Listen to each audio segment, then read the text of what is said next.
Shalom, peuple de Dieu. Que Dieu vous bénisse abondamment. C'est Maman Stella. Je reviens une fois de plus avec le message que le Seigneur m'a communiqué récemment. Je voyais une vision. C'était une vision vraiment courte et flash. C'était assez rapide.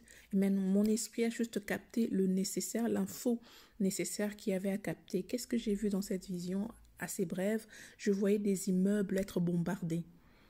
Et très souvent, j'ai pour habitude, lorsque je reçois un message qui est assez bref, je m'attends au Seigneur, dans le sens, je me dis que peut-être qu'il va ajouter d'autres éléments, d'autres détails, d'autres informations supplémentaires. Donc, j'avais juste gardé ce message, je l'ai mis, je peux dire en attente, je l'ai mis à côté, le temps que le Seigneur puisse ajouter d'autres éléments. Alors, pendant que j'étais en attente, j'étais vraiment dans une attitude d'attente du Seigneur qui puisse compléter d'autres infos, d'autres éléments, afin que je puisse partager avec ses enfants. Pendant cette période d'attente, le Seigneur a commencé surtout à me rappeler une ancienne révélation que j'avais partagée, un autre message. Il m'a rappelé et il a attiré vraiment mon attention sur le message que j'avais partagé sur l'évangélisation. Donc, dans la révélation que j'avais partagée, je disais quoi? On me donnait des chaussures. Il y avait beaucoup de chaussures qu'on me donnait. Il y avait le mien, mais aussi pour d'autres personnes.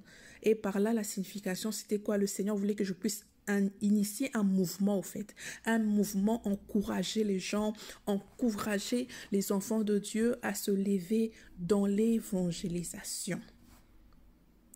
Parce que certaines personnes qui se trouvent actuellement en Europe, tu peux être en Europe, en Asie ou peu importe là où tu es, si tu es également à l'extérieur de ton pays. Ce message concerne surtout les gens qui sont à l'extérieur, c'est pour vous, et spécifiquement en Europe. Tu es en mission, tu as une mission. Beaucoup de gens ne le savent pas. Dieu ne fait pas les choses par hasard. Moi-même, je ne me considérais pas comme étant en mission parce que je n'avais pas cette révélation-là. Lorsque le Seigneur m'a dit qu'il m'a envoyé ici avec une mission bien précise, que je ne devais pas vivre comme tout le monde, nous sommes les témoins de Christ. Dieu compte sur nous, Dieu compte sur toi, peu importe là où il t'a envoyé en Europe, peu importe dans quel pays tu es un témoin de Christ. Tu dois s'aimer la parole là où tu es. Tu dois évangéliser partout où Dieu t'envoie, partout où tu te retrouves. Et très souvent, les enfants de Dieu, nous perdons cela en vue. Nous perdons cela en vue. Ça peut être au travail, dans ton quartier, dans la famille, dans les pays où Dieu t'enverra, dans une ville quelconque. Sème la parole de Dieu, partage la parole de Dieu, évangélise.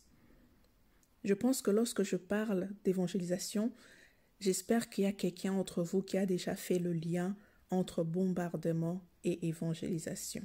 Et si tu ne fais rien là où tu es, si chaque chrétien, là où il se trouve, décide de croiser les bras, beaucoup d'âmes risquent de périr dans le péché. Beaucoup d'âmes risquent de mourir dans les péchés. Là où tu es un agent au service de Dieu. Tu es mandaté par Dieu pour annoncer l'évangile. Et je pense également que le fait que tu sois abonné ou que tu reçoives ce message, ce n'est pas un hasard.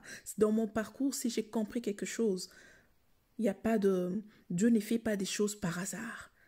En tant que son enfant, tu ne vas pas te mettre à être abonné quelque part par hasard ou à écouter un certain type de message par hasard. Non, il y a une mission en fait. Il y a une mission. Donc avant que ces choses arrivent, Dieu m'a montré qu'il y aura des bombardements en Europe. Le Seigneur veut que ses enfants qu'il a mandatés à l'extérieur du pays, tu n'es pas au Kasaï, tu n'es pas à Bandundu, tu n'es pas je ne sais où, tu n'es pas à Kinshasa, tu n'es pas au Gabon, tu es en Europe. Ce message est pour toi, tu as une mission bien spécifique de la part du Seigneur. Il est grand temps que nous puissions comprendre cela. Parce que si nous ne comprenons pas cela, certains après la mort seront étonnés que le Seigneur leur demande des âmes. Tu vas te demander, mais Seigneur, les âmes de qui? Tu vas te poser des questions, tu ne vas pas comprendre. Il est grand temps de comprendre que tu as une mission, que tu aies un ministère ou pas, nous sommes tous appelés à évangéliser. Ici, ce message, ça ne concerne pas les appelés au ministère ou ceux qui servent. Non, non, non, non, non. Ça concerne tous les enfants de Dieu. Tu es appelé à évangéliser. Et ce moment, c'est vraiment le moment de se lever pour évangéliser. Aujourd'hui, encore plus fort que hier, avec plus de courage, de détermination, avec beaucoup de zèle, parce que devant nous, en Europe, l'avenir est sombre devant nous. C'est vraiment un message d'avertissement. Pour clore ce message, ce que j'allais dire, au fait, je vais lancer un appel. J'aimerais lancer un appel parce que le Seigneur m'avait communiqué, m'avait inspiré, je disais, une méthode d'évangélisation que je trouve qui est quand même assez efficace, adaptée à l'Europe. Donc, j'aurais pu partager cette méthode ici, mais je préfère que les gens puissent me contacter en privé. C'est déjà une manière de sélectionner vraiment les agents de Dieu sérieux, les gens sérieux, ceux qui vont prendre un engagement, pas vis-à-vis de moi. Moi, je ne suis qu'un intermédiaire, mais vis-à-vis de celui qui vous a envoyé à l'extérieur comme des agents à son service pour une mission bien spécifique, pour évangéliser, pour gagner les âmes.